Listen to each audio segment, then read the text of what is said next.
Hey guys, welcome to Streak Initiative. This is Sukanya Rana, and this week we are covering history-related current affairs questions, which are important themes for your prelims 2021. Utilize these video as a break in between your preparation. You can revise some of the topics through this video, and I think this will be a good break from your pretty intense studies of prelims which is going on right now.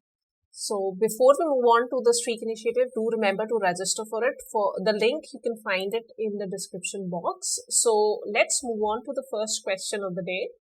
The first question is related to Lala Lajpat Rai.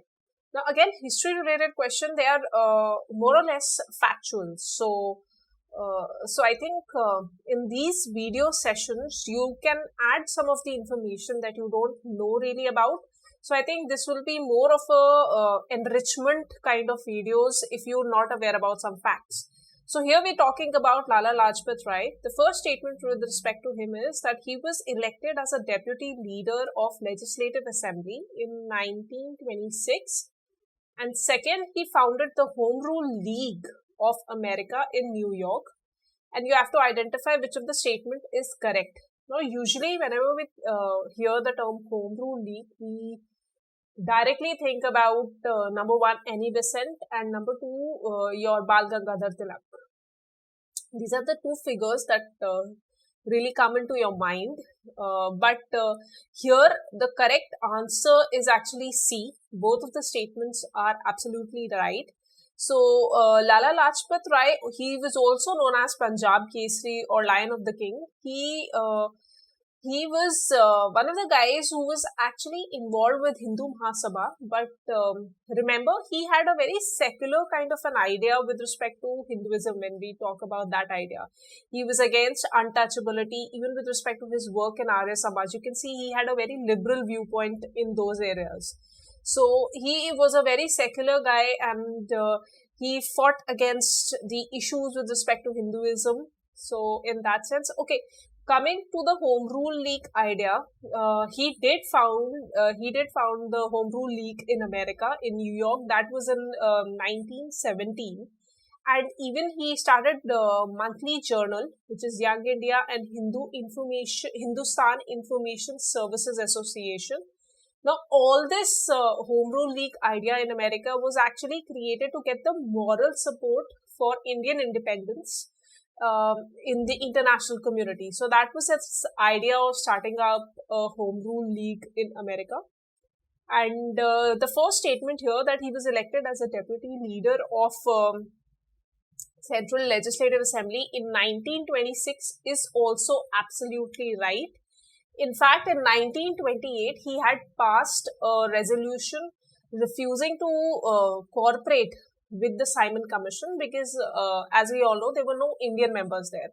So he was very much part of it. Some other information about Lala Lajpat Rai, he founded the Hindu Relief Movement in 1897. That was to take care of the famine-stricken people in India and prevent them from getting into the clutches of missionaries, the Christian missionaries and other missionaries which were working in India at that point of time. He was also the founder of Servants of People Society in 1921. In fact, he co-founded the Punjab National Bank in 1894. So, a lot of facts about Lala Lajpat Rai, and the answer for this particular question is C. Hope some of the ideas with respect to him was new to you. If they were, you can jot down, add them in your notes. And now let's move on to the next question. The next question is culture related.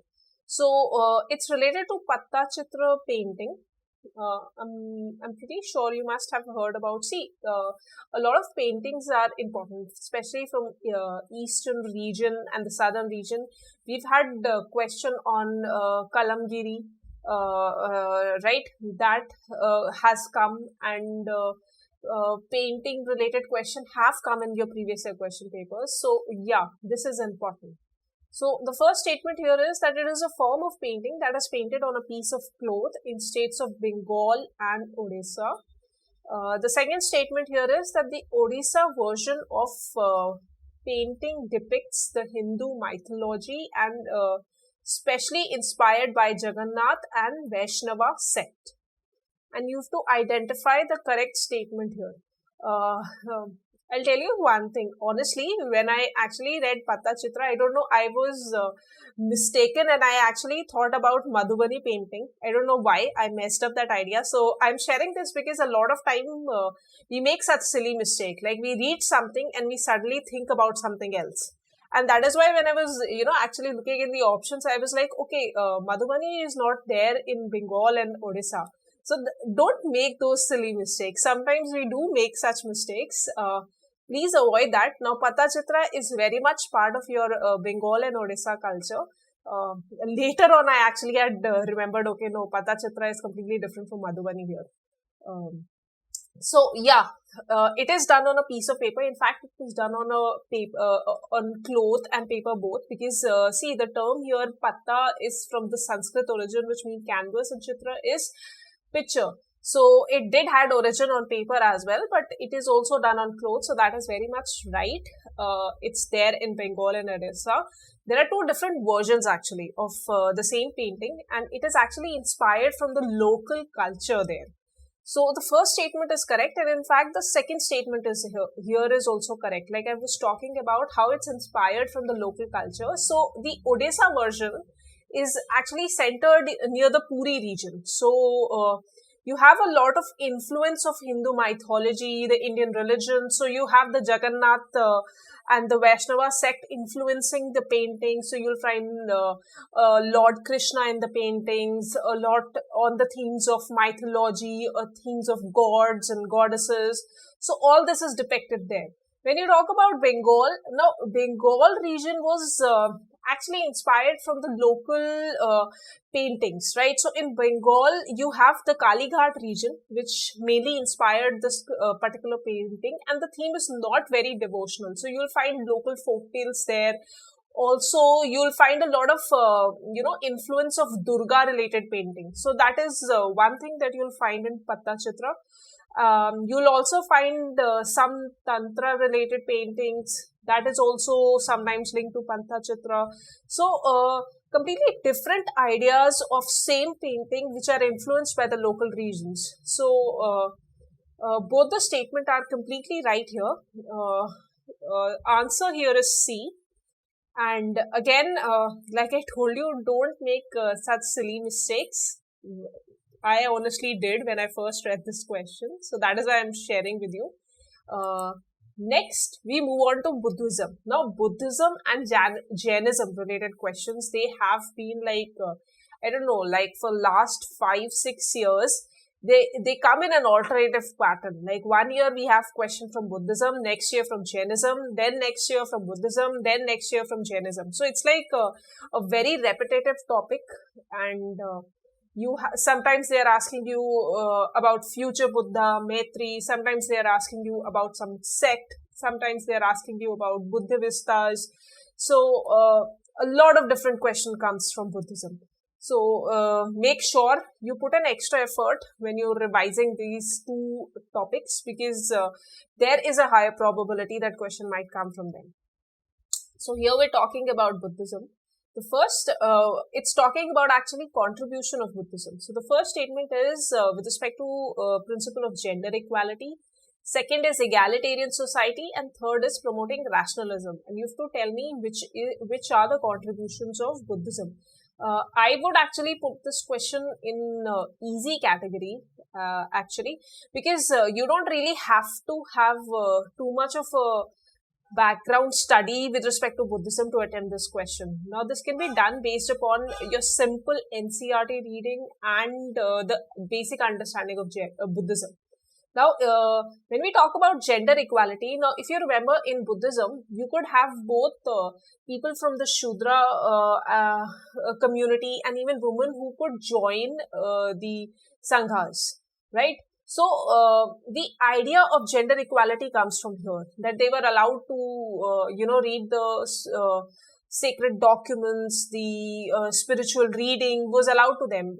When we talk about Hinduism at that point of time, these, Hindu books, they were not allowed to be read by women at that point of time.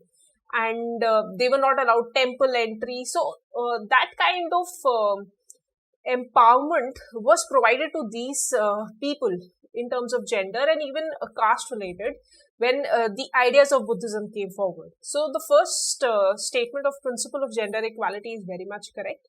Second is egalitarian society.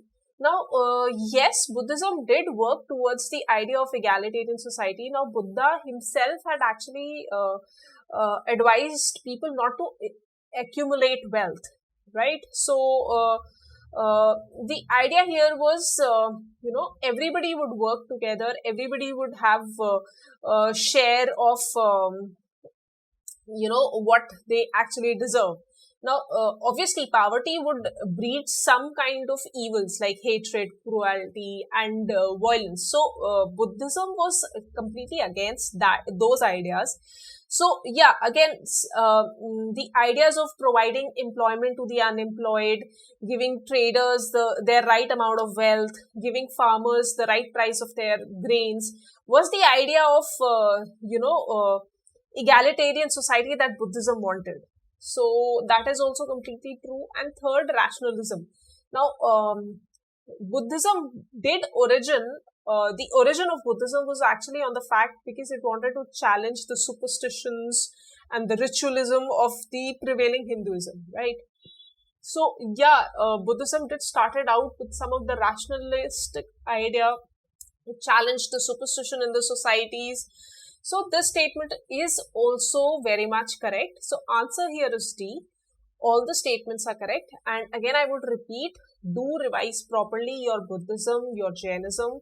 You can Google, you can open their Wikipedia pages, do some extra work, because I don't think what is given in the NCERT is limited or is sufficient to attempt all the questions that come in your prelims. So, you need to put in some extra effort into these topics. And the last question of the day is with respect to Chorichara Incident, and you have to identify the incorrect statement here with respect to Chorichara. Now, again, Chorichara Incident is a very famous incident in the Indian independence struggle. So, you guys should be aware about it. So, the first statement here is, during the incident, a large group of protester participating in civil disobedience movement clashed with the police, who opened fired. And second is, it took place in Punjab province of British India, where the protester torched the homes of British police. And you have to identify the incorrect statement. So the answer here is D. Again, some of you guys can make some silly mistakes. Again, I'm trying to focus upon this point so that you don't make silly mistakes. Now, again, this was not civil disobedience movement. This was non-cooperation movement. So, don't make this silly mistakes that you confuse these movement and to which it was attached. So, the first statement is wrong here with respect to that. It happened on 4th February 1922 and in the Gorakhpur district. And we all know that Mahatma Gandhi ji had called back the non-cooperation movement after happening of this particular incident. Now, even the second statement here is wrong, because it was not the homes. In fact, they had burned a thana there, right? So, that is wrong. And Punjab province, that part is also wrong, because it happened in the Gorakhpur district of United Province. So, yeah, this statement is also very much wrong. And the answer for this particular question is D. And this might look like a easy question, but there is a higher chances of making silly mistake in this question. So, be very clear, read the statement twice before you are attempting, so that you don't make any of those silly mistakes in your paper. So, that's it guys for today. Thank you so much for watching, and again, all the best for your prelims. Keep on studying, keep on believing in yourself. Thank you so much. Subscribe to our YouTube channel and press the bell icon on the YouTube app and never miss another update from Civilsdaily.